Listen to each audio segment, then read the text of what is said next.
Hola, qué rico estar con ustedes aquí en Entérate, en mi región en vivo, como cada viernes a las 6:30 de la tarde. Hoy vamos a continuar con nuestros temas muy especiales, porque ustedes ya saben que estos temas los hacemos por ustedes, para aportarles muchísimo como comunidad, como sociedad. Y bueno, qué mejor que estar enterados y a la vanguardia de todos estos temas desde la psicología, desde la psiquiatría, desde el manejo con nuestros hijos, con nuestros jóvenes, con nuestros sobrinos. Esto sirve muchísimo porque ya nos han comentado muy bien estos programas, a la gente le gusta muchísimo cada uno de los programas que hemos hecho y de eso se trata. Hoy nos acompaña un invitado muy especial. Se trata del doctor John Jairo Olarte. Él es psicólogo de Medicol y hoy vamos a hablar sobre por qué el suicidio llega a ser una alternativa para nuestros jóvenes, un tema pues que nos conmueve a todos. Doctor John Jairo, muy buenas tardes y qué rico tenerlo por aquí. Bienvenido a Entérate en mi región en vivo. ¿Cómo está? Bueno, buenas noches. Gracias a ustedes por la invitación, a usted Paula por la invitación y bueno, espero que tengamos una conversación frente a este tema. Claro que sí. Claro que sí, de eso se trata, de dialogar y de convertir este programa en algo que aporte muchísimo a la comunidad y a la sociedad, a nuestros seguidores que a esta hora se están conectando y que a lo largo del programa también se van conectando para realizar sus preguntas, sus felicitaciones y por supuesto para aclararles todas las dudas e inquietudes que puedan tener en el día de hoy. Bueno, doctor, yo creo que para empezar hablando un poquito como un preámbulo sobre el tema, ¿cuáles son de pronto esas conductas ustedes que manejan tanto este tema allí en Medicol? ¿Cuáles son esas conductas que de pronto un padre puede empezar a identificar en un joven que puede tener una tendencia suicida o en un joven que se nos esté definiendo? ¿Cuáles son como esos tips que uno diría, bueno, acá hay como un signo de alarma y vamos a prestarle toda la atención? Bueno, Pablo, vale. Yo quiero empezar a priori de responderte esa pregunta, intentando hacer una pequeña contextualización de nuestra realidad. ¿De acuerdo? Perfecto. En el mundo están suicidando en el año un promedio de 800.000 personas, una persona cada 4 minutos, cada 40 segundos. Y esto indica que algo está sucediendo, que algo está pasando. Nuestra ciudad Manizales, el año pasado, junto entre las 23 ciudades capitales importantes del país, fue primera en relación al suicidio. Sí. Claramente los estudios indican, investigaciones que se han hecho en este último tiempo, algunos estados del arte que se han hecho, demuestran además que un porcentaje muy alto de las personas, especialmente los adolescentes, que no solo llegan al suicidio como tal, sino que tienen conductas autolesivas, que tienen ideación suicida. Un porcentaje muy alto, aproximadamente un 80%, tiene relación con el consumo de alguna sustancia o con alguna patología de la adicción. ¿De acuerdo? Hablemos de adicciones en general. El término drogodependencia, farmacodependencia, hace mucho, para mí, por lo menos este tiempo desaparece y hablamos es de adicciones, porque claramente en nuestro cerebro, en toda nuestra condición neurofisiológica, las adicciones todas funcionan de la misma manera, inciden en los mismos lugares, y por eso para mí una adicción a una sustancia como una ludopatía, que es una adicción al juego, funciona de la misma manera, y por qué no también funciona de la misma manera un trastorno de la alimentación, porque no funciona de la misma manera un cutting, cuando ya el cutting se vuelve placentero.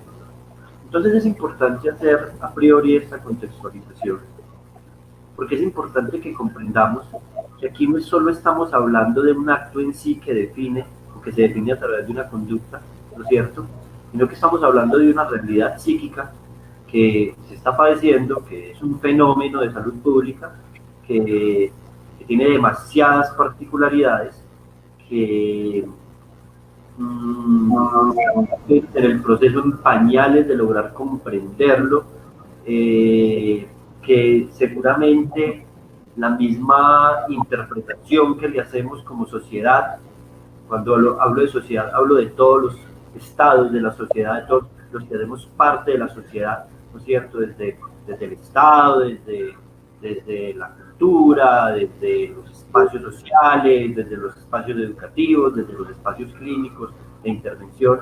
Seguramente es importante que hagamos o que nos replanteemos mínimamente esto a lo que le llamamos salud mental. Creo yo que es muy importante que eso suceda. Una de las grandes preguntas que en el tiempo yo me he hecho y he generado a través de este trabajo en una institución de tipo clínica como Medicol, con nuestro grupo de trabajo, ha estado enfocado en comprender si este suicidio, si estas ideaciones suicidas, si esta autolesión es síntoma de algo. Y espero que más adelante podamos tocar un poco de ese tema cuando hablemos un poco de las condiciones psicológicas de la persona, que no siempre, la condición psíquica, no siempre está relacionada con una sintomatología de tipo conductual, ¿no es cierto? Ahora sí quiero responderte la primera pregunta. ¿Cuáles son las conductas? A ver, Pablo, las conductas varían, y varían de una manera muy significativa. Podríamos decir que existen unos ejes conductuales muy paradójicos, porque también podríamos decir que nos hemos encontrado que, pues primero, que las personas que se suicidan no es porque tengan una enfermedad mental. Es más, hemos podido encontrar personas que se suicidan y son personas que en el mundo de la apariencia, bueno, en la realidad que se observa en ellos, son personas con un proyecto de vida estructuradas, con una vida familiar, no les hace falta nada, pero pues toman la decisión de acabar con su vida. Entonces, cuando me hacen esa pregunta, claro, si hablamos desde el aspecto psicopatológico o desde las conductas sintomatológicas que se observan dentro de este tipo de situación suicida, claro, podemos hablar de los cambios de estado de ánimo, podemos hablar de aislamiento, podemos hablar de tendencia a la agresividad, podemos ver que los adolescentes empiezan a cambiar su contexto social, es decir, empiezan a cambiar de amigos, son personas que normalmente empiezan a tener dificultades en sus procesos académicos, empiezan a tener cada vez más conflictos en su hogar, empiezan a ser muy proyectivos, es decir, a tener mucho choque con las personas que en algún momento les hacen algún llamado de atención, tienen la tendencia, algunos, a tener bastante llanto. Estos síntomas nos permitirían determinar que claramente a la persona le está pasando algo. Claro, es un síntoma, ¿no es cierto?, de que existe, de alguna manera, un nivel de riesgo psíquico, ¿de acuerdo? Un nivel de riesgo psíquico. Y que es importante en este caso, seguro en algún momento hablaré de otras cositas, pues no solo es preguntarnos, claro, ¿será que hay algo que está pasando? ¿Qué es lo que está sucediendo? Hay que preguntárselo, ¿no es cierto?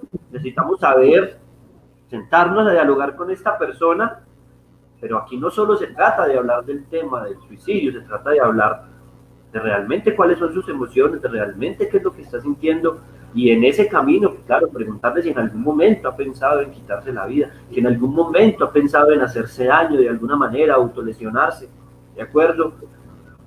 Preguntarle si está consumiendo alguna sustancia, porque es importante, como daba el ejemplo ahora, ¿no es cierto?, en esa, digamos, en la forma en que quise contextualizar la situación. El consumo de droga en sí ya es un riesgo para que la persona en algún momento ingrese en un síntoma psíquico que lo lleve a tener grandes probabilidades de tener un pensamiento suicida, por todo lo que implica el proceso metabólico de la sustancia, ¿no es cierto?, a nivel neurofisiológico, todo lo que genera, porque pues en términos así medio, recuerdo a Ángel hablando de eso, nuestra psiquiatra, pues estoy acabando con mi neurotransmisor de la felicidad, que es la serotonina.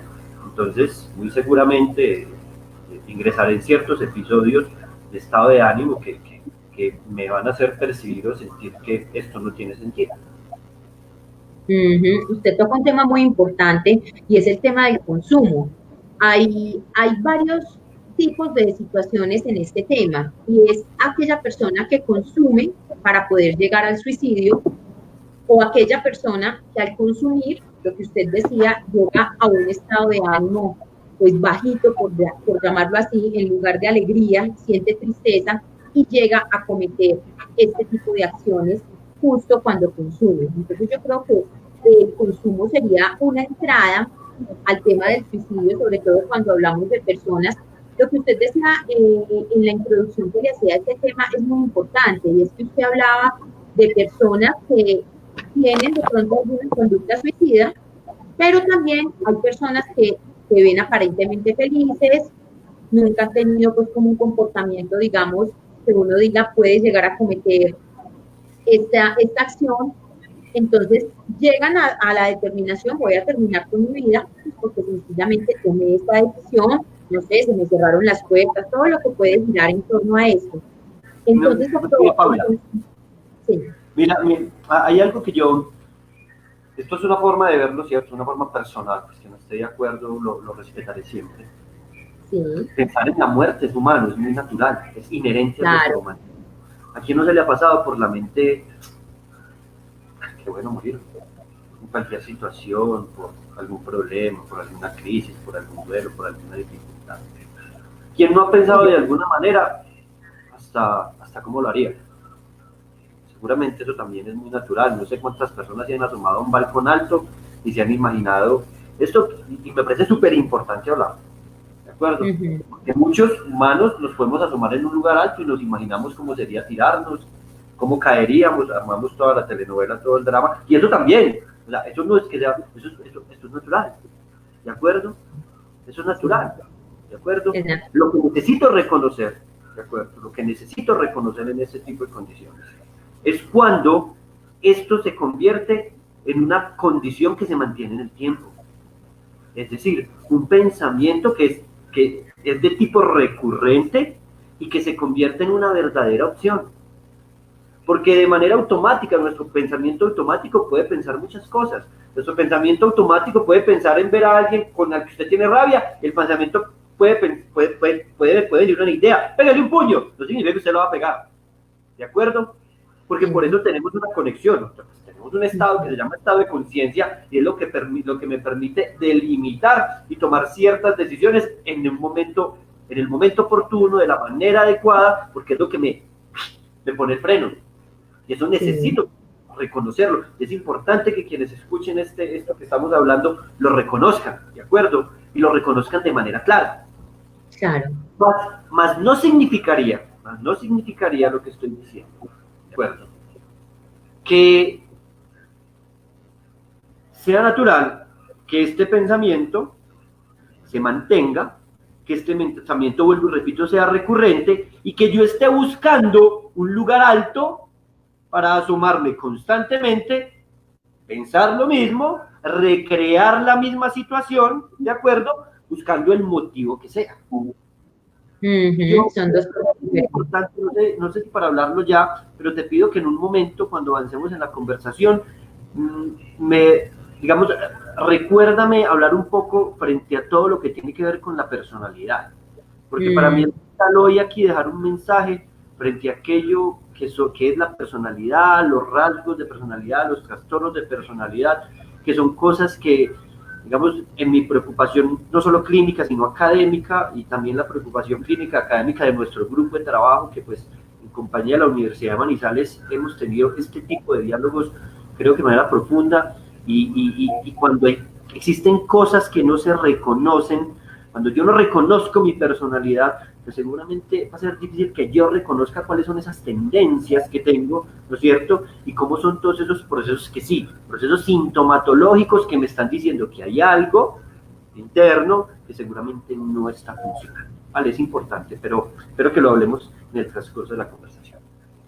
Claro que sí, eso es muy importante. Hablando hoy de los jóvenes, pues porque, digamos, el tema del suicidio es general tanto para jóvenes como para adultos, pero hoy nos vamos a enfocar más en nuestros jóvenes porque hay un tema muy importante, y es que algunos jóvenes, doctor, están un poco abandonados. No estoy diciendo que los padres sean culpables de este abandono.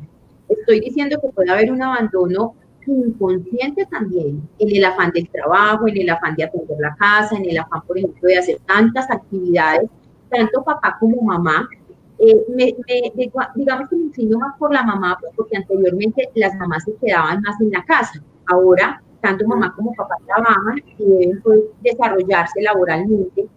Pero ¿qué pasa con esos jóvenes? Muchas veces hay solo mamá en casa. Exactamente. ¿Qué pasa con esos jóvenes? A ese tema quería llegar.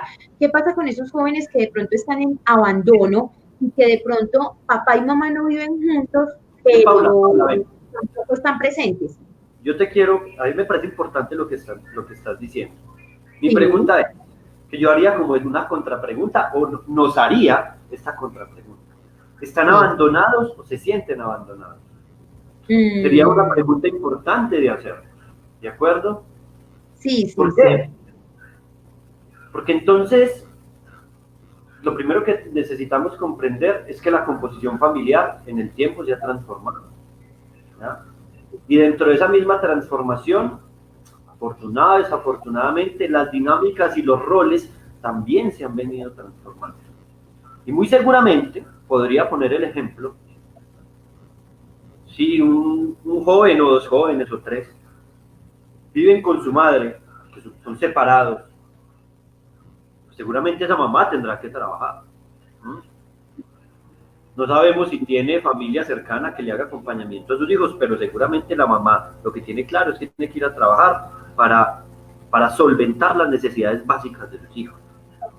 Porque de manera muy natural, nuestra concepción como padres es que seguramente lo primario es solventar las necesidades básicas, techo y alimentación, ¿no es cierto? Y claro, estudio, ¿de acuerdo? Y ese es el concepto que digamos, que se viene construyendo y que pues no lo podemos negar, ¿de acuerdo? Por eso yo, digamos que reformularía lo que me estás preguntando. Uno, desde el concepto de composición de familia, y dos, desde el joven abandonado o desde el joven que se percibe abandonado, ¿de acuerdo? Porque eso nos va a permitir ingresar en el camino de no solo emitir un juicio desde ese significado del abandono, sino dirigirnos hacia una comprensión del significado de abandono. Porque claramente el abandono está relacionado con la sensopercepción que yo tenga de mi experiencia de vida. Esa sensación de abandono es personal. Yo siempre pongo un ejemplo, Pau. Yo siempre pongo un ejemplo. Resulta que Pedro y Juan son hermanos. ¿De acuerdo? Sí. Pedro y Juan fueron abandonados por su padre. Ellos fueron abandonados por su padre. Se crearon con una madre, pero con una familia conflictiva. Y claro, usted ve pasar a Pedro por el parque y usted ve Pedro una persona que toma licor, que consume drogas, una persona deprimida, pero resulta que también ven pasar en algunos momentos a Juan, lo ve pasar a saludar a su mamá a su casa, en donde aún vive Pedro, ¿de acuerdo? Porque no ha logrado ser independiente, pero Juan pasa en su carro con su familia, trabaja en una empresa, tiene un muy buen cargo. Claramente, Pedro ha expresado que el abandono de su padre ha hecho que él experimente todo lo que está experimentando. Pero Juan también ha dicho, comprendí con el abandono de mi padre, ¿de acuerdo? Que yo lo primero que tenía que hacer era tener una familia y ser el mejor papá del mundo. Y por eso esta es una situación de sensopercepción, de significación, y que está relacionado con la condición psíquica. Yo estoy de acuerdo con que nosotros necesitamos como familias, como familia, como significado de familia y esta nueva composición, claro, hacernos muchísimas preguntas frente a la necesidad de reestructurarnos nuevamente desde, digamos, desde la experiencia ambiental, desde la experiencia afectiva como familia. Lo que sí no podría, o con lo que no estaría de acuerdo, es con que de una u otra manera empecemos a como andar en un hilo muy delgado entre la realidad del abandono, ¿de acuerdo? Que puede crear muchas complicaciones psíquicas, ¿de acuerdo? y para aquello que yo lo utilice. Así es. Siento que necesitamos, como lo decimos en Medicol, ingresar en una cultura de la transformación. Les decimos a los jóvenes allá, estamos en una cultura de la transformación, en donde comprendemos que seguramente yo soy quien elijo utilizar la experiencia para incrementar mi vacío, como le llamamos allá, o utilizo mi experiencia para dar sentido y resignificar esto que soy. Pero voy a lo del abandono. Claro que sí, claro que sí. Desafortunadamente nos encontramos con muchos jóvenes en sensación de abandono, por la causa que sea, porque es su sensopercepción o porque realmente los han abandonado. Y esto tiene implicaciones psíquicas, que no están solo relacionadas con el suicidio. Claramente cuando a una niña la abandona su papá, muy posiblemente esa niña va a terminar buscando afectivamente un papá que la proteja. Y si al niño lo abandona su mamá, igual, viceversa, va a terminar buscando una mamá, ¿no? Haciendo todo el intento por cerrar, por completar los ciclos, ¿de acuerdo?, afectivos de esas figuras materna y materna. El abandono es una realidad social, el abandono es algo que sucede, que está presente. El abandono está presente desde la concepción de lo físico, es decir, hay un alejamiento físico, pero también el abandono a pesar de la presencia, es decir, un abandono afectivo. ¿De acuerdo? Sí. Esto, Paula, que esto es un factor de riesgo. Claro que sí, Paula, es un factor de riesgo.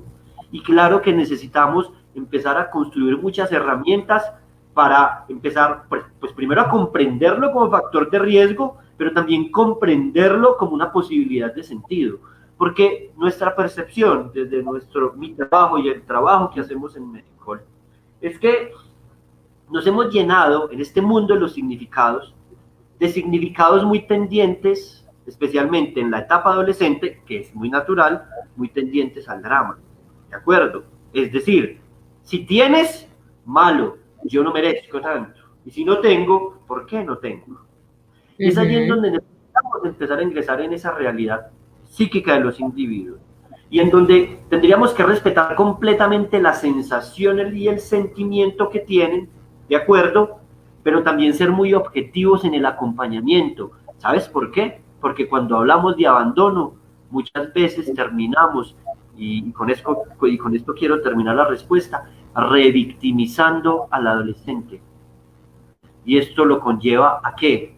Primero, a condiciones psíquicas de tipo patológico, a rasgos o trastornos de personalidad, y muchas veces a terminar haciéndose daño o acabando con su vida, porque se siente la víctima de su propia existencia. Y por eso es un hilo muy delgado que necesitamos empezar a comprender. Para allá iba, este tema que usted trata es clave, porque para allá iba, yo decía, bueno, de pronto la percepción, esa palabra define todo, la percepción de cada persona en el tema de abandono, pero para aquellos jóvenes que tienen, por el contrario, toda la atención y que los padres, digamos, pues han cumplido un buen papel y han hecho una labor destacada, pero no es que se sientan abandonados, pero sin embargo tienen unas conductas que uno dice, bueno, ¿qué es lo que pasa con este joven? Si lo tiene todo, pues entre comillas, como la sociedad lo podría llamar, lo tiene todo. ¿Qué pasa con esos jóvenes, doctor? Que es el caso contrario que tocaba. Paula, pero es que eso también está basado en la interpretación. Es allí donde necesitamos empezar siento que a resignificar los significados. Sí. ¿Qué sería tenerlo todo? O sea, para Paula, ¿qué sería tenerlo todo? Muy seguramente para Paula tenerlo todo sería muy diferente de lo que sería tenerlo todo para John Jairo. Y para tu hijo sería muy diferente tenerlo todo, al igual que para mi hija. La pregunta sería, ¿qué significa realmente tenerlo todo? Porque es que esto, desde mi forma de observarlo, esto es una situación del sujeto. Yo rescato, o intentamos en Medicol rescatar la individualidad. Por eso, como lo hemos dialogado, los tratamientos en Medicol, por ejemplo, o sea, las personas pueden llegar teniendo una misma situación y un mismo síntoma y hasta una misma condición psíquica, pero pues los tratamientos no se hacen basados en que todos tienen lo mismo, entonces los tratamos de la misma manera. No, porque cada uno es un mundo aparte, es un mundo diferente, es un mundo completamente diferente. Y esto que nos permite comprender a nosotros, que muy seguramente, como somos y rescatamos la individualidad, nosotros también tenemos que ser más que la suma de nuestras partes. No sé si en algún momento lo dialogué contigo, pero en ese significado de salud mental, nosotros creemos que nosotros somos más que la suma de nuestras partes. Nosotros somos más que una depresión o que un síntoma depresivo. Somos más que un trastorno de la ansiedad. Y por ende creemos que detrás de todos estos síntomas que se le llaman síntomas clínicos, existen otras cosas, existen otro tipo de condiciones que no siempre desde la salud mental son diagnosticadas. Te quiero poner un ejemplo muy claro. Nosotros hemos tenido muchísimos pacientes que llegan a nuestra institución, especialmente adolescentes, que llevan 4, 5, muchísimos años tomando un medicamento, con un diagnóstico depresivo, con intento suicida, es decir, con muchísimas entradas en un hospital mental, pero no 2 ni 3, no, 10 y 15, ¿de acuerdo? Y claro, nosotros encontramos que, claro, la persona sí tiene una depresión, pero es muy particular y nos tiene que llamar mucho la atención que después de 4 o 5 años no exista evolución si ya se tomó el medicamento. El tiempo, entre comillas, farmacocinéticamente, ese debería ser el tiempo, es decir, en que ya hace todo el proceso metabólico, que ya se hace toda la reestructuración neurofisiológica con el medicamento, nos tiene que llamar la atención que no haya evolucionado. Nos tiene que llamar la atención, pero hombre, llevas tantos años, sí, llevo tomando, entonces no, me lo cambiaron por esto, también he ido a psicoterapia, entonces estuve en la terapia, y entonces hice allí, hice allá, ¿y cuál es su diagnóstico? Nos muestran la historia clínica, depresión, trastorno mixto. A nosotros, y esto me parece que es muy lindo poder hacerlo hoy aquí en este espacio, nos hemos encontrado con que existe en la salud mental de nuestro tiempo y en nuestro contexto una gran dificultad en el diagnóstico de la condición psíquica de tipo profunda. Es decir, nos hemos encontrado con que estos niños y niñas, jóvenes y jovencitas, tienen todos los síntomas con los que vienen diagnosticados, pero que de base tienen unos rasgos de personalidad, o muchas veces un trastorno de personalidad. Es más, lo voy a decir sin ningún problema. Nos encontramos niños y niñas de 14 y 15 años que tienen realmente son de libro para diagnosticarles un trastorno de personalidad de inicio temprano. Pero claro, según las escalas y de evaluación, solo se puede diagnosticar después de los 18. Pero nos encontramos eso. Nos encontramos ello. Y resulta que, y te lo decía hace un rato cuando te dije que seguramente íbamos a hablar de personalidad, que estas personas realmente siempre han estado confundidas, se quieren morir. ¿Por qué? Porque siempre han estado confundidas, porque seguramente han ingresado en un estadio de desesperanza profunda, porque pareciera que son depresivos para toda la vida. Solo hay 2 patologías que realmente son crónicas: el trastorno afectivo bipolar y los trastornos psicóticos. Son patologías crónicas. El resto son trastornos clínicos que deberían tener evolución en el tiempo. Y tenemos que empezar a hacernos preguntas con estos adolescentes que se nos están suicidando, que en su gran mayoría ya han pasado por nosotros en los diferentes espacios de salud mental. Ya es momento de dejarnos de preguntar por el usuario y por el muchacho. También nos tenemos que preguntar por qué es lo que estamos haciendo nosotros como profesionales, que no le estamos dando, que no le estamos pegando. Lo hablaba no recuerdo con quién lo hablaba en estos días, y les decía lo mismo.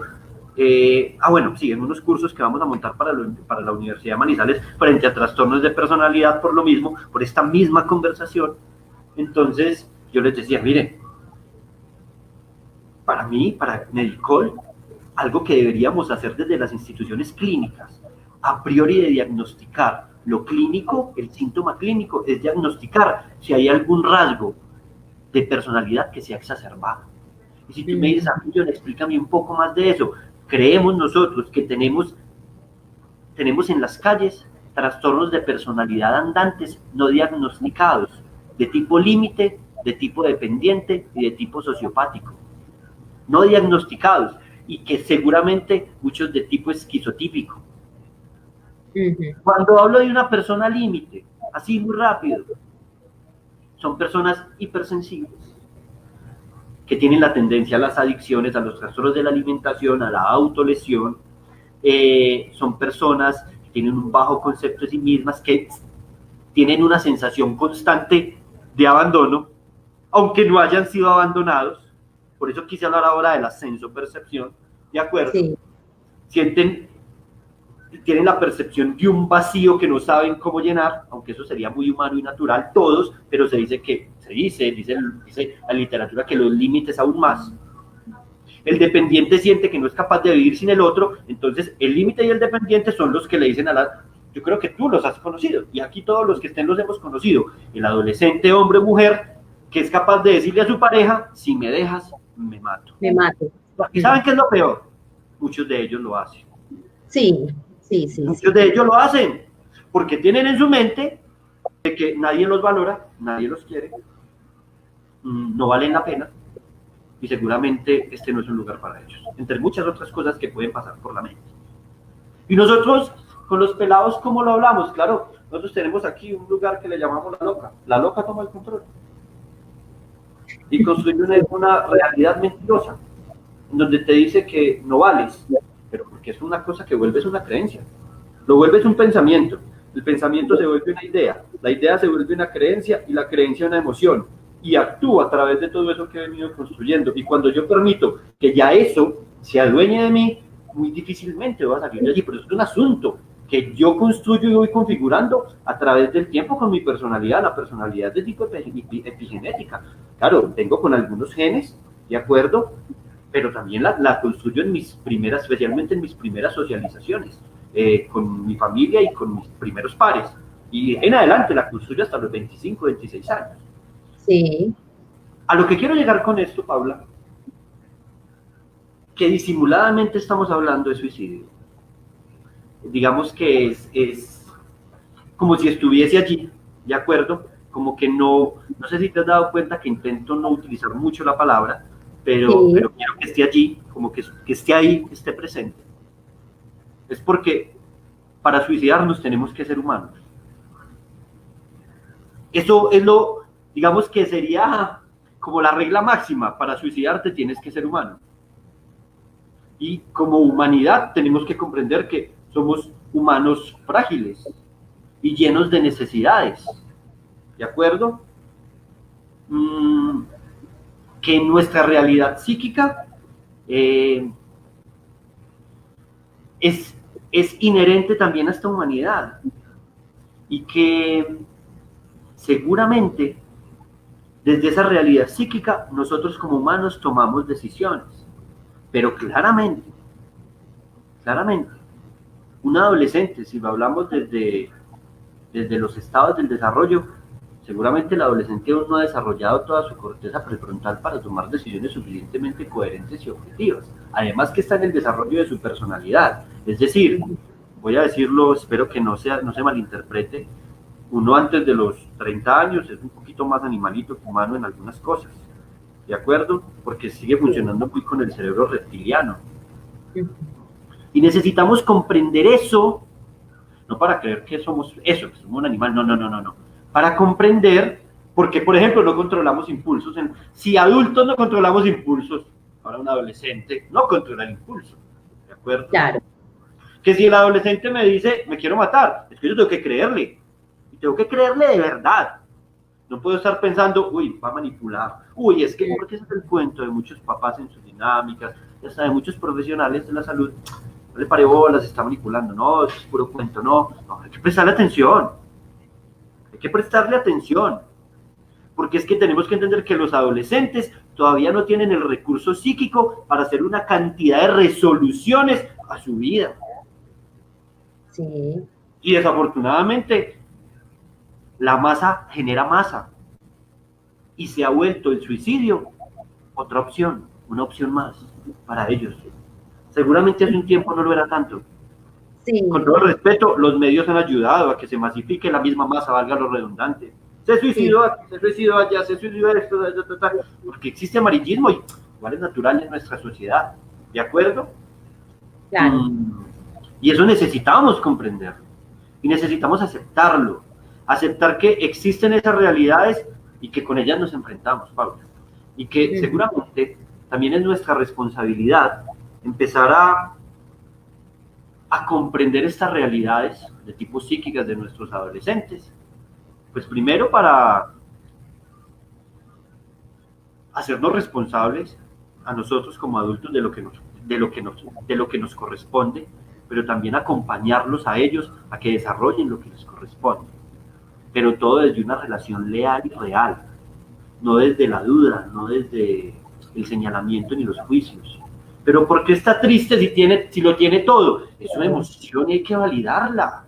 Hay que validarla. Ah, ¿no me cree que estoy triste? Venga que me tiro. ¿No me cree? Venga que me tiro. ¿Saben por qué? Porque hay que entender que el adolescente juega muy fuerte con su ego. Tiene un ego muy fuerte porque uno como adolescente, yo siempre le he llamado, y en médico le llamo, los muchachos les da mucha risa a los usuarios, el complejo de Superman. Todo lo puedo, nada me pasa, y con lo que me reten, ahí voy. Porque el adolescente necesita tener siempre la razón, el adolescente se siente ofendido cuando le dicen alguna verdad, y el adolescente necesita mucho el reconocimiento.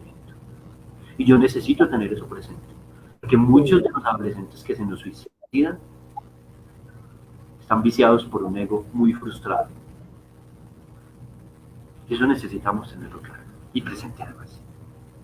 Sí, esa tolerancia a la frustración sí que es importante. Usted acaba de responder una pregunta que me escribieron, pero gracias a Dios usted se nos adelantó, y es el tema de cuando un adolescente dice, me quiero morir o me quiero matar, ¿hasta dónde llaman es por llamar la atención o hasta dónde hay que hacerles caso? Usted lo respondió, siempre hay que hacerles caso, siempre están haciendo un llamado, no precisamente un llamado de atención, pero es un llamado en donde debemos estar ahí presentes y debemos correr. Así por el motivo que sea. Exactamente. Y así porque, ojo, porque tenga motivo, porque es que terminé con mi novio, con mi novia, pues estoy mal en el colegio, porque es que el cuento de nosotros los adultos, y también muchas veces seguramente lo hacemos desde la salud mental, minimizamos las condiciones. Para un adolescente, el que este vaso se le quiebre puede ser porque este vaso tenía un significado, porque me lo dio mi amiga del alma, porque para ellos tiene su significado. Para mí puede ser una estupidez. Yo necesito validar la emoción y los significados que el adolescente tiene de su vida. Sí. Eso es supremamente importante. Validarlo. Validarlo no significa ni ser permisivo, no poner límites, no significa alcahuetear, pero validar la emoción, eso es fundamental. Yo valido en el acompañamiento. Yo valido en el acompañamiento, que no significa entonces ser permisivo. Pero te lo repito, no sé si voy a ser insistente en esto. Eso me tiene que llamar la atención para levantar la mano y buscar ayuda como familia. El hecho de que solo se mencione, eso para mí ya me está haciendo clic. Aquí hay algo que no está bien. Ya me está haciendo clic. Si a mí mi hija se me encierra en el cuarto porque acabo de terminar con el novio que llevaba 3 meses, porque además yo me di cuenta que a los 15 días ya le estaba diciendo te amo, eres el amor de mi vida. Hay algo, en esta pelada hay algo que hay que levantar la mano. Y además está llorando y diciendo me quiero morir. Claro. Necesito validar lo que está viviendo, pero yo como adulto observarlo a la distancia y decir, venga, yo se lo valido, la acompaño, pero pues sí tengo que tener conciencia de que no es normal que a los 15 días le esté diciendo a un peladito que ya lo ama y que es el amor de su vida. Ya, aquí necesito estar atento y decir, aquí hay un asunto, ¿de acuerdo? Y sí, yo la llevo, y puede que esta personita sí está viviendo un duelo y se lo valido, porque acaba de terminar con el que creyó que iba a ser el amor de su vida. Y puede que esté con todos los síntomas depresivos, pero muy seguramente aquí hay un asunto de personalidad. Y como te lo decía ahora, Vamos a hacer una campaña bien grande. Y yo espero hacerla, no sé de qué manera, para que todos los profesionales de la salud mental se formen muchísimo mejor en los asuntos de personalidad, para poder determinar a priori a los síntomas clínicos si hay un rasgo exacerbado o un trastorno de personalidad. Y te voy a poner un ejemplo claro: un trastorno dependiente o un trastorno límite. Yo les llamo los camaleones. Pueden pasar por 10 profesionales y resulta que fue el primer profesional. No, esa niña o ese niño tiene un trastorno de ansiedad, tiene todos los síntomas. A los 6 meses va donde otro, porque ese no le funcionó. A ellos no les funciona a ningún profesional de la salud mental. No, tiene todos los síntomas de depresión moderada. Va a los otros 6 meses, más exacerbada o exacerbado, tiene depresión mayor, hospitalícelo. Después, tiene todos los síntomas de un trastorno afectivo bipolar, es supremamente parecido a ciertos síntomas. Diagnosticada con trastorno afectivo bipolar. Al año va donde otro. No, vos no tenés bipolaridad, pero vos sí estás deprimido, deprimida. Yo le llamo los camaleones. A muchos de los trastornos de personalidad yo les llamo los camaleones, porque van brincando de síntoma clínico en síntoma clínico. Van como cursando por diferentes tipos de síntomas. Eso nos tiene que llamar la atención. Nos tiene que llamar la atención. Porque son esos adolescentes los que terminan queriendo o acabando con su vida. Así es, qué triste, pues, todos esos casos, pero es verdad, son de mucha atención. Y Medicol, en realidad, sí, yo quisiera felicitarlos por ese aspecto que ustedes tienen, o ese valor agregado, y es esa atención personalizada, doctor, no solamente en los jóvenes, sino en sus familias. Ustedes se concentran en cada caso, lo que usted decía de individualizar cada situación. Eso es importantísimo porque todos tienen una situación diferente, todos perciben diferente, todos interpretan diferente, y por supuesto, al tener esa atención personalizada, pues se pueden concentrar mucho más en el caso puntual de cada familia. Y sí, yo espero felicitar. Pero aquí tenemos un gran problema. Lo hablábamos el día de ayer con la referente que está siendo como la referente del municipio, del departamento, no recuerdo. Le estábamos contando. Nosotros hace un tiempo montamos un programa integral de salud mental para la ideación, para el cutting, o sea, para la autolesión, la ideación y la ideación suicida. Pues no para el que se suicidó, desafortunadamente ya no podemos hacerle tratamiento. Nosotros que nos percatamos, al igual que con muchas condiciones psíquicas de los adolescentes especialmente, que son atendidos por islas, Pablo. O sea, listo, él va donde el psiquiatra sí, que vaya a unas terapias, le manda unas terapias, entonces tiene 4 o 5 terapias. No, el psiquiatra no tiene ni idea de quién es el psicólogo, y el psicólogo no tiene ni idea de quién es el psiquiatra. Eso nos parece muy particular, pues porque en otros países que conocemos, el psicólogo y el psiquiatra siempre están así como enganchados, ¿no es cierto? Y son un grupo. De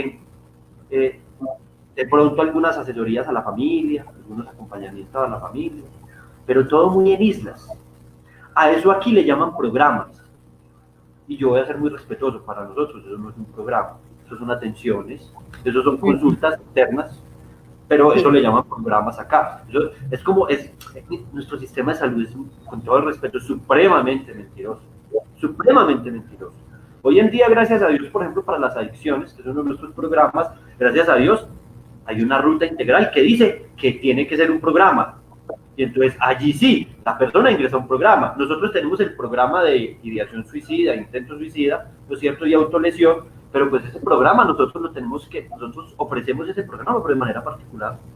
¿Por qué de particular? Pues porque realmente eso para el sistema, para las EPS, pues no. El único que en algún momento nos paró bolas fue Sanitas, pero desafortunadamente se dieron algunos cambios, pero en referente en ese momento de la salud mental nacional en Sanitas a nivel de país, me pareció súper interesante y digo, lo necesito porque tenemos cantidades de hospitalizaciones por intento suicida y por cutting, y no sabemos qué hacer con eso.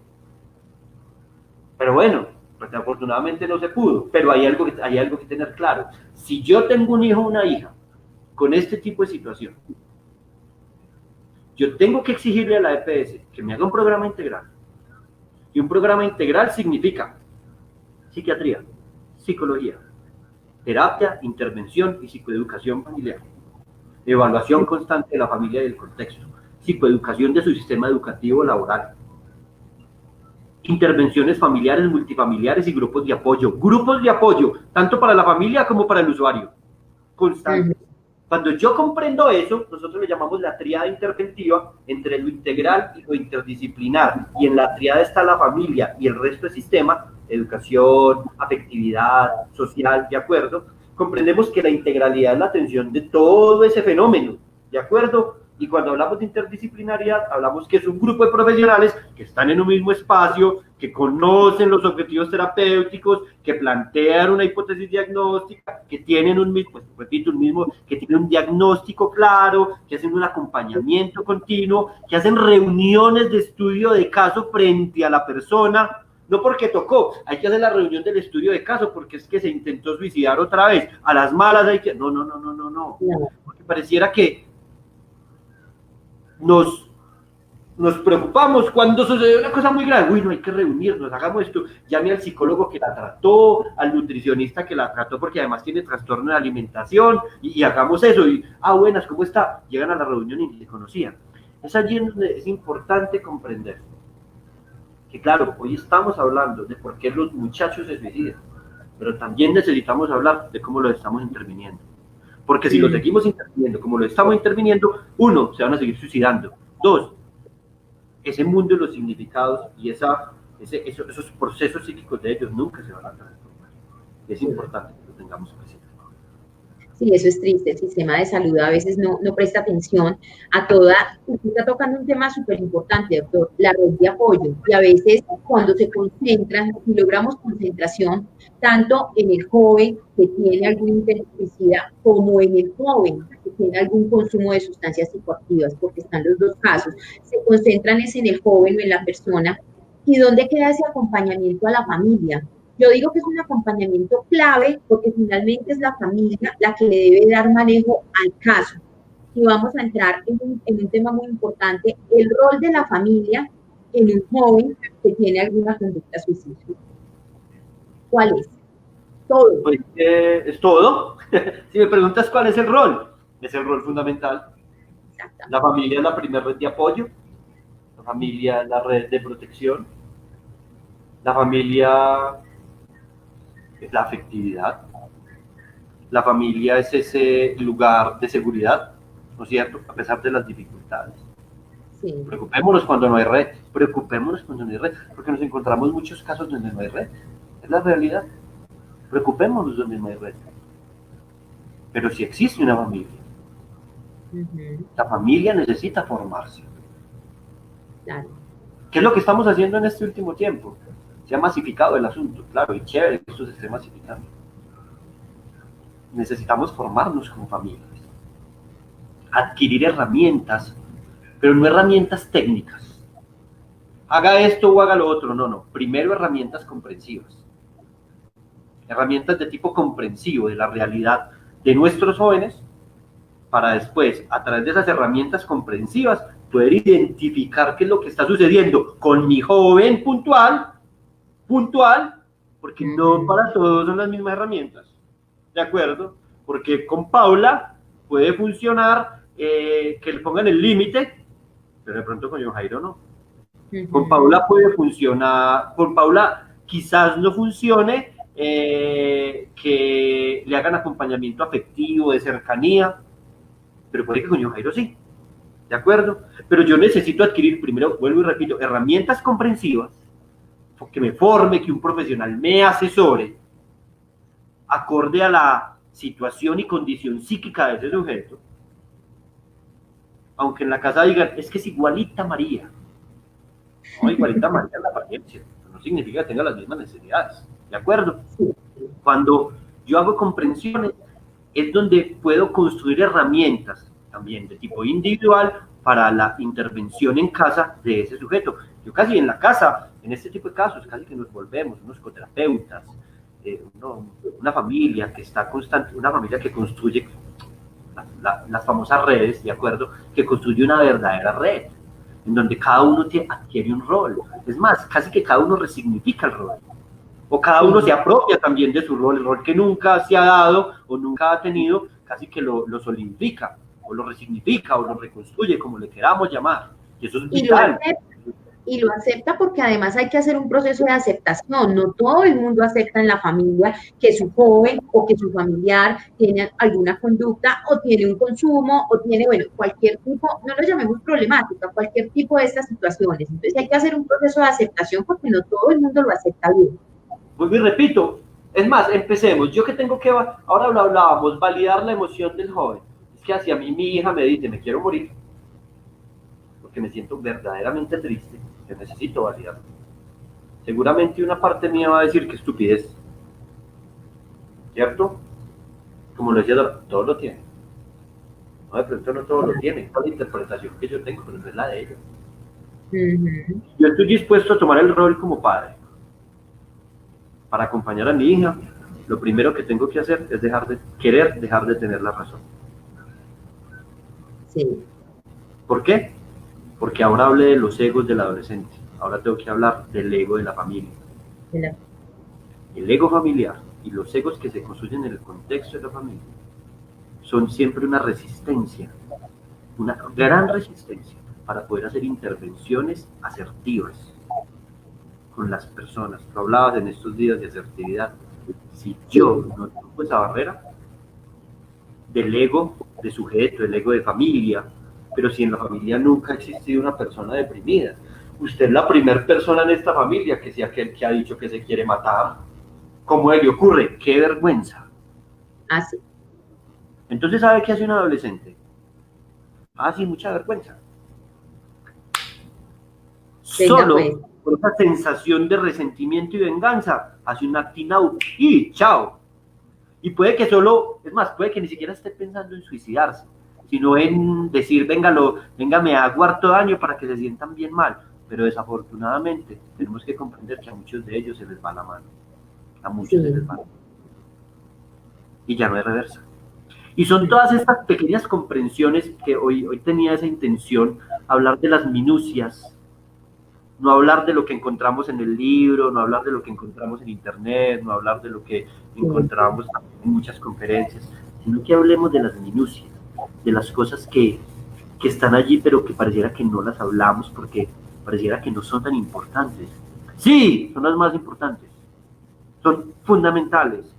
Es los momentos, las cosas más básicas que veamos en ese adolescente son muy importantes, demasiado importantes. Eso no lo podemos perder de vista. Sí, a veces lo subestimamos, a veces no le damos la importancia que se merece, lo que hablábamos precisamente esta semana en la conferencia de asertividad, y era, subestimamos ese rol de ellos. Me siento importante para mis papás, venga, es que yo también soy de esta familia, qué bueno, me siento importante, me están teniendo en cuenta. Entonces hay que analizar como cada parte. Por acá tengo una pregunta, doctor, y es que me dice que si la parte genética influye en una depresión, en alguna conducta suicida, que si es verdad que siempre influye o en algunas ocasiones no. ¿Me la repites, Paula, que no la entendí bien, por favor? Que si es verdad que la parte congénita, pues la parte hereditaria, que es que el abuelito, y tiene que ver en alguna conducta de un joven, que si eso sí afecta o hay casos en que no se da. Claramente, lo primero que yo necesito conocer es mi historia. Claro. Y mi historia no es lo que me ha pasado, necesito conocer mi historia genética. Es más, yo le pongo un ejemplo. Si yo sé que tuve un abuelo depresivo y un tío depresivo, seguramente, yo no sé, en estos días lo hablaba con alguien, no sé si con Ángela, la psiquiatra. A nosotros desde chiquiticos nos deberían dar un librito, un cuadernito, ¿no es cierto?, donde digan qué cosas han pasado en la familia, ¿no es cierto? Si ha existido alguna enfermedad, diabetes, hipertensión, depresión, bipolaridad, adicciones, resto de enfermedad cardíaca. Para uno ya de peladito, pues a ver, hombre, o sea, hay cosas que yo sé que no debo hacer. ¿Por qué? Porque genéticamente vengo con una información. Lógicamente, yo creo que nosotros no somos lo que nacemos, sino lo que hacemos, lo que nosotros hacemos. Diría Sartre, Jean-Paul Sartre, gran filósofo francés. Yo no soy lo que hicieron de mí, sino lo que decido hacer con lo que creyeron que hacían de mí, ¿no es cierto? Yo soy Yo soy un fiel creedor que somos libres, autónomos y autorresponsables. Pero en esa autorresponsabilidad también necesito tener conciencia de mi historia. Si yo en la sangre tengo un gen, eso pasa con las adicciones. Si yo, en mi familia han existido adicciones, seguramente yo tengo el gen. Y si yo voy y le toco a ese gen y vuelvo y le toco, pues si yo en la familia, en mi historia, he tenido depresivos y yo voy y le toco el gen con licor, con marihuana, con relaciones afectivas tóxicas, pues seguramente voy a tocar ese gen de la depresión y voy a terminar en una depresión. Y así sucesivamente. Si en mi familia han existido suicidios, claro, necesito estar atento porque yo puedo ir a tocar el gen de una condición psíquica que me lleve al suicidio. Claro, claro. En términos, por allá en algunas teorías que no todo el mundo cree, ¿cierto? No solo podemos hablar de la condición genética, sino también de aquello que se le llama cadenas generacionales. Como las historias psíquicas también se repiten. Claro. Y necesitamos, bueno, yo creo en ello, no todo el mundo cree en eso, ¿cierto? Pero en la experiencia, estos 20 y pico de años trabajando en esto de la salud mental, siento que me he percatado que eso es una realidad. O sea, no es algo que me he querido inventar, como porque no, hasta muchas veces lo he hecho, pero la experiencia misma me ha llevado a comprender que eso es una realidad. Y sí, los genes tienen muchísimo que ver, pero también comprender que yo soy quien decide si ahí toca el gen, ¿no es cierto? Claro, que en algún momento sí puede que el gen se despierte solo, hombre, sí, hace parte de nuestra naturaleza fisiológica, y bueno, pues se dio, ¿no es cierto? Pero una cosa es eso y otra cosa es que yo no esté como atento y pendiente y cuidándome un poco. Créame, o sea, no sé, seguramente en nuestras familias, por ejemplo, en nuestras familias de esta zona, pues nosotros tenemos una herencia de alcoholismo miedosa. Pero seguramente lo primero que tendríamos que prevenir en nuestros hijos es la toma de licor. Manizales es una de las ciudades que ingiere más licor en el país. Pero, no, eso sí no hablamos, nada, ¿cierto? Entonces, es importante que lo tengamos presente, claro, lo genético es fundamental. Bueno, se nos fue el tiempo muy rápido, pero no me quiero ir sin antes contestar esta pregunta. ¿Qué pasa con una persona que manifiesta conductas de depresión? Muchísimas conductas, el silencio, no quiere nada, solo manifiesta que quiere dormir sin no volver a despertar, y resulta que esa persona no quiere buscar ayuda, su red de apoyo, o por decir algo, su familia es grande, están todos conectados en poderle ayudar, pero no quiere acercarse a un especialista para poder evacuar este tema. ¿Qué pasa ahí? ¿Muy difícil o cómo se maneja? Dos cosas. Hay diferencia y no, si es un adulto y un adolescente. Es un adulto, me dice acá la señora que es un adulto. Bueno, porque si es un adolescente, yo no le negocio ni poquito irle a un profesional. No, es que es un adulto. Pero si es un adulto, y si realmente hay una red familiar que tiene conciencia de la situación, yo le digo la verdad que tampoco es negociable. Yo activo una ruta, y activo la ruta que tenga ese sujeto por su EPS e informo la situación que se está dando. Para eso existen en este momento líneas de atención, en donde digo, venga, el que tengo al lado, el que está conmigo, tiene estos y estos y estos síntomas, y acorde a lo que he leído, a lo que he escuchado, y a la información que están dando en este momento, esta persona puede estar en riesgo de cometer un acto suicida. Necesito que hagamos algo. ¿Por qué?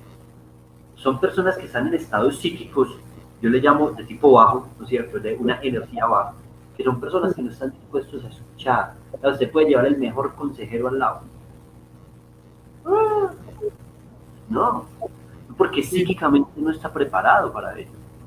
Esa persona necesita que le hagan una regulación de tipo neurológica a través de una terapia farmacológica, para así como lo llamamos nosotros, como para que vuelva y conecte, y a partir de allí, ahí sí empezar a hacer todo el acompañamiento, a hacer todo el diagnóstico, pero lo primario es lo primario, lógicamente. Yo, esto es chévere aclararlo, no significa que viene un chico y me dice que me quiero matar, venga, le evalúo primero su personalidad, no, eso es una urgencia vital, se quiere matar, vamos ya a una intervención de tipo prioritaria seguramente una hospitalización, y cuando se regule, cuando el pensamiento no esté pensamiento martillo, ¡pam! Me quiero matar, me va a matar, me va a matar. Es decir, cuando no tenga una idea estructurada de muerte, en ese momento puedo empezar otros procesos de evaluación profunda, otras intervenciones, pero cuando hay una idea estructurada de muerte, inmediatamente hay que dirigir a la persona a unas urgencias. ¿Yo qué haría de esa familia? Yo sí me sentaría con esa persona y le preguntaría directamente, como lo dicen las guías de atención, ¿tú has pensado alguna vez en acabar con tu vida? Y si esa persona que están haciendo la pregunta me dice, sí, es más,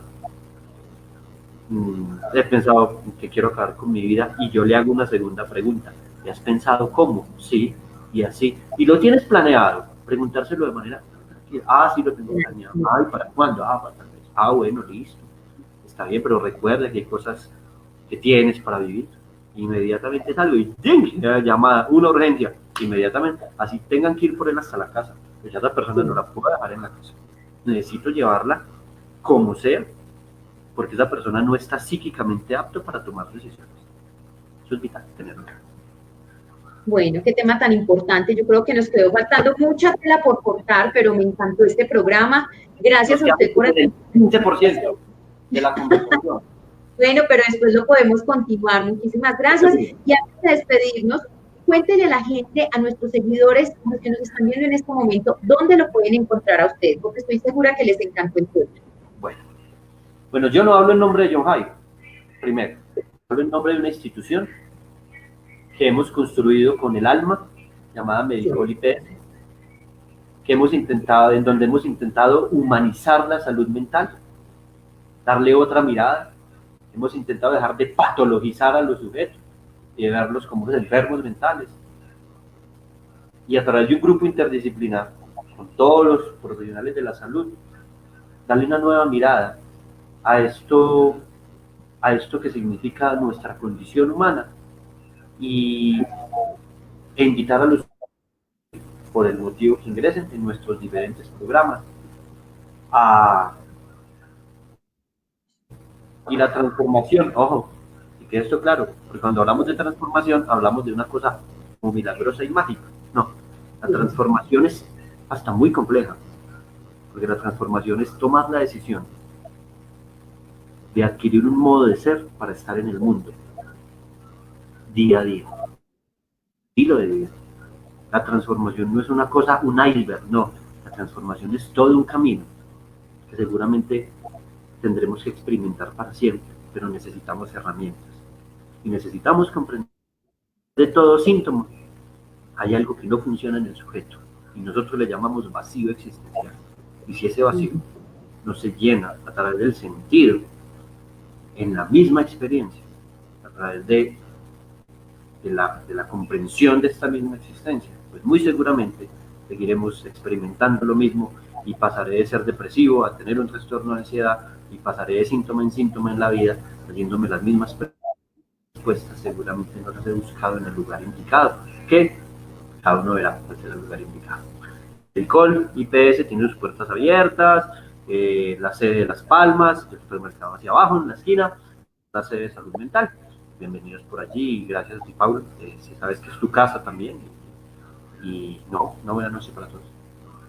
No, gracias a usted, y es verdad, Medicol se convierte en una casa y en un segundo hogar para las personas que acuden allí. Lo felicito por este tema, a las personas que nos acompañaron hoy, qué rico que estuvieron aquí en Entérate, y recuerden las recomendaciones que hacía el doctor John Jairo. No sentir vergüenza, no sentir pena, y mejor tocar esa puerta para ese llamado que nos están haciendo nuestros jóvenes, atender a tiempo y sobre todo buscar ayuda a tiempo. Muchísimas gracias a ustedes por acompañarnos, a usted, doctor John Jairo, y nos vemos dentro de 8 días nuevamente aquí en Entérate a las 6:30 de la tarde. Chao. Chao.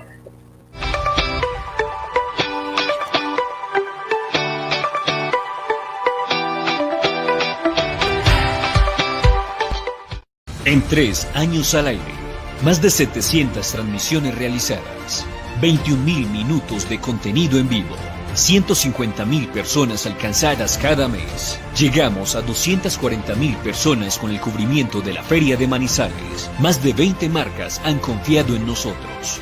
Resultados reales que avalan nuestro crecimiento orgánico. Somos Mi Región en Vivo.